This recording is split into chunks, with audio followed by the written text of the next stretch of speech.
INTJs understand that they cannot change people or even change their opinions, which are often based on ignorance and physical appearances.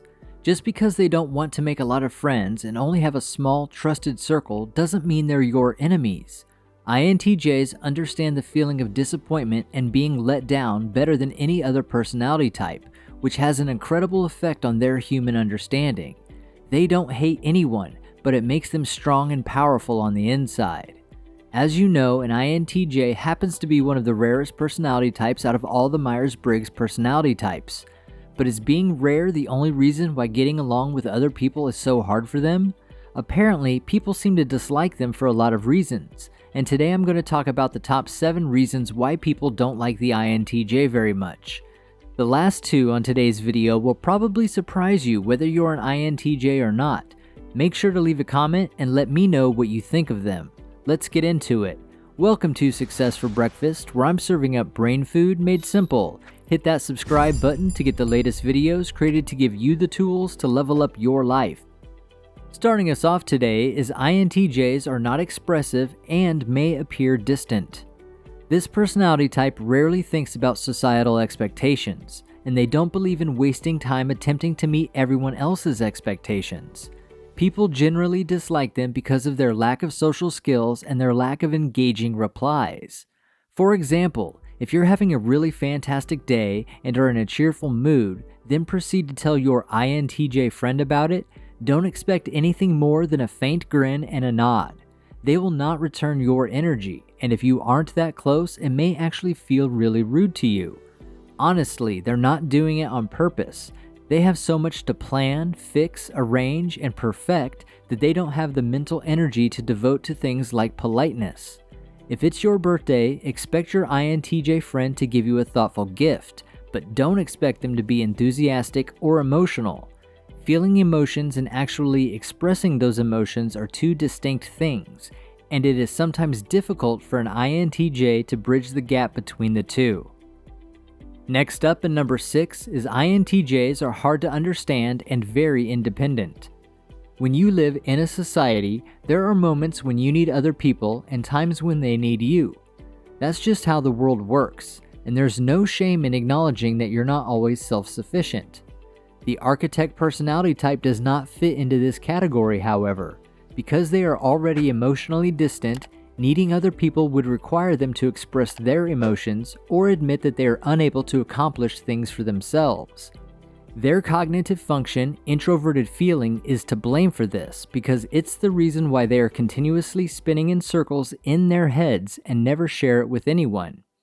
In fact, their inability to communicate themselves is one of the primary reasons why others don't understand them, and certainly it may be aggravating, especially in relationships. You won't be able to understand anything if you try to read their face because it's typically void of expression, whether it's rage, happiness, grief, or anxiety. This personality type is alarmingly excellent at masking their emotions and maintaining a neutral expression. Number 5 on my list of why people don't like the INTJ is they can be overly critical. As I've previously stated, this personality type is too preoccupied with organizing, correcting, and perfecting everything. Therefore, they don't have time to express their emotions. That is both good and bad. Their perfectionist mentality does not limit itself. Therefore, everyone around them is influenced by their constant evaluation. If you have an INTJ friend or family, you may understand what I'm trying to say here. If an INTJ walks into your room, it will take them less than 10 seconds to examine the entire space, its setup, how it may be improved, and how you should arrange your belongings. However, is their criticism valid?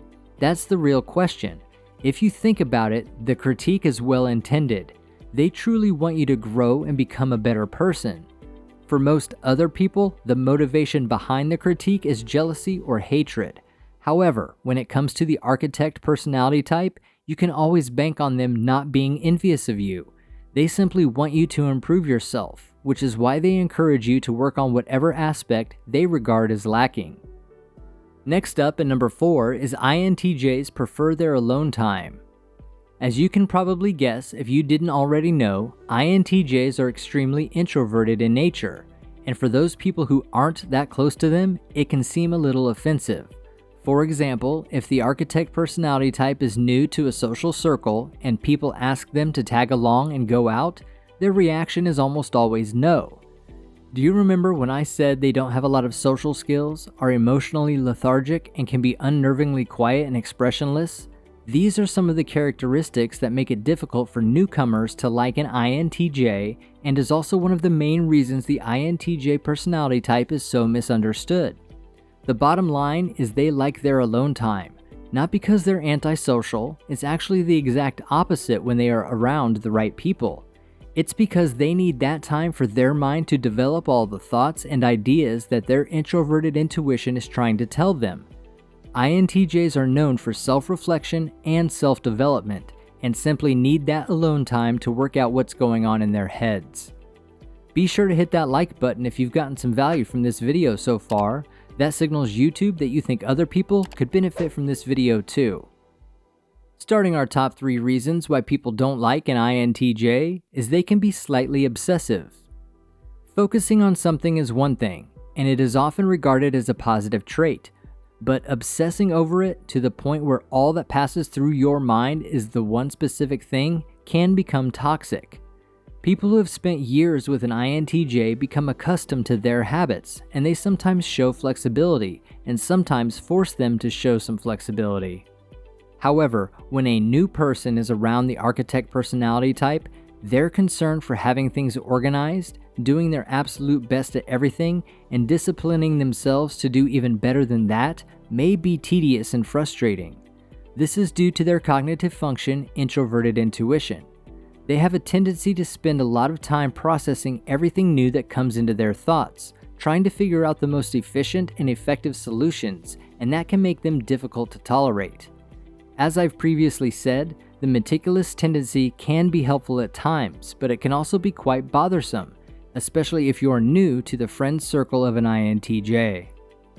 In the runner-up spot is INTJs are interested in ideas that seem too hard to execute. Once again, INTJs are extremely hardworking and love to hyperfixate on things, and when those two qualities combine in a person, it ends up with them being overly ambitious and constantly pushing themselves beyond their limit. A big reason behind this is their cognitive function of extroverted thinking. Once the INTJ has a gut feeling about anything, there is no use convincing them otherwise. Yes, they hyperfixate, yes, they overwork, but is that really a surprise? Probably not. As if hyperfocus and overworking weren't enough, their incredibly independent character adds a cherry on top, resulting in an INTJ drawing up maps that are almost impossible and exceedingly difficult to accomplish. Obviously, when someone like that is a part of a group effort, it goes without saying that all of the other group members can get easily stressed out and irritated. Topping our list today is their sticklers for detail. I probably don't have to elaborate any more than that, do I? If you want to do something a certain way, that is perfectly okay. However, when you try to impose your preferences and conclusions on others, it can become a big deal. I think you understand what I'm saying here. If you have an architect personality type in your social group, it goes without saying that it is quite frustrating when your INTJ friend appears out of nowhere and begins telling you about how you should clean your room, arrange your books, and do everything.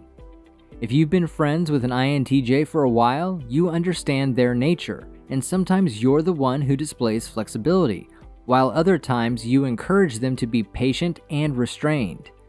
At the end of the day, INTJs are only trying to be the best version of themselves and draw out the best in others. Unfortunately, people's egos typically get in the way and don't always see it in that light. Do you have any experiences being an INTJ where you feel others don't like you very much? Make sure to tell me your stories in the comments below. You've got this, now go get it done. Grab yourself some more INTJ brain food and watch one of the videos popping up on your screen right now.